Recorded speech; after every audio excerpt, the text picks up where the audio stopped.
മാത്തോട്ടത്തുള്ള ഖബർസ്ഥാനെയാണ് ഇന്ന് ഞാൻ പരിചയപ്പെടുത്തുന്നത്. കോഴിക്കോട്ട് നിന്ന് ഏകദേശം 6 കിലോമീറ്റർ ദൂരമാണ് ഇങ്ങോട്ടുള്ളത്.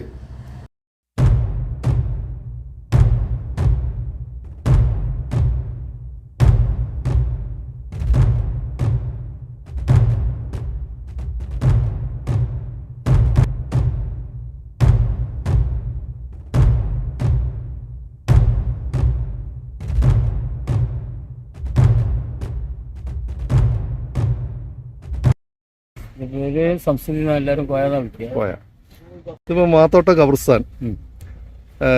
ഇവിടെ ആഴ്ചയിൽ എത്ര മയ്യത്ത് വരുന്നുണ്ട്? ആഴ്ചയിൽ ചിലപ്പോ 5 6 ചിലപ്പോ ആഴ്ചകളോളം ഇല്ലാണ്ടാവും.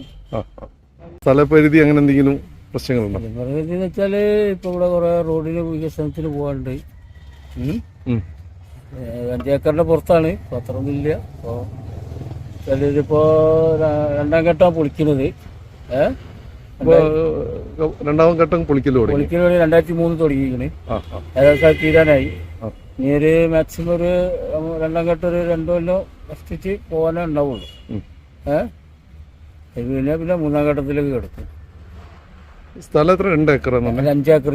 5 ഏക്കർ ഉണ്ട്. അതായത് നമ്മളെ ഈ പ്രദേശത്തെ ജനബാഹുല്യം തന്നെയാണ് ഇതിന് കാരണം അല്ലേ? തിരക്കുള്ളൊരു ഖബർസ്ഥാൻ തന്നെ. കഴിഞ്ഞാൽ പിന്നെ ഇവിടെ തന്നെ കഴിഞ്ഞാൽ ഇവിടെ.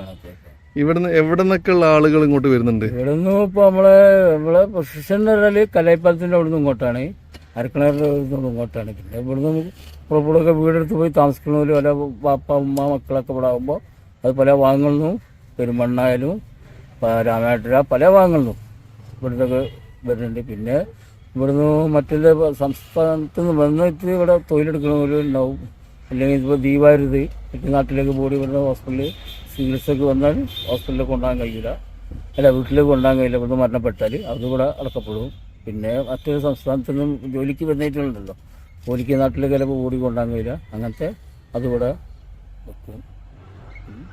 പിന്നെ ഈ ആളുകളെ തിരിച്ചറിയില്ല അങ്ങനത്തെ രേഖകളൊക്കെ വാങ്ങാറുണ്ടോ വെക്കുന്നത്?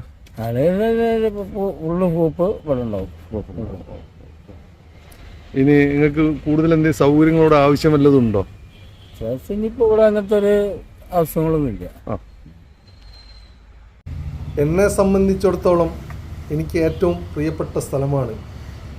എൻ്റെ ഉമ്മാമ, ഉപ്പാപ്പ, ഉമ്മ, ഉപ്പ, സുഹൃത്തുക്കൾ, ബന്ധുക്കൾ തുടങ്ങി നിരവധി ആളുകൾ ഇവിടെയാണ് ഇപ്പോൾ ഉള്ളത്.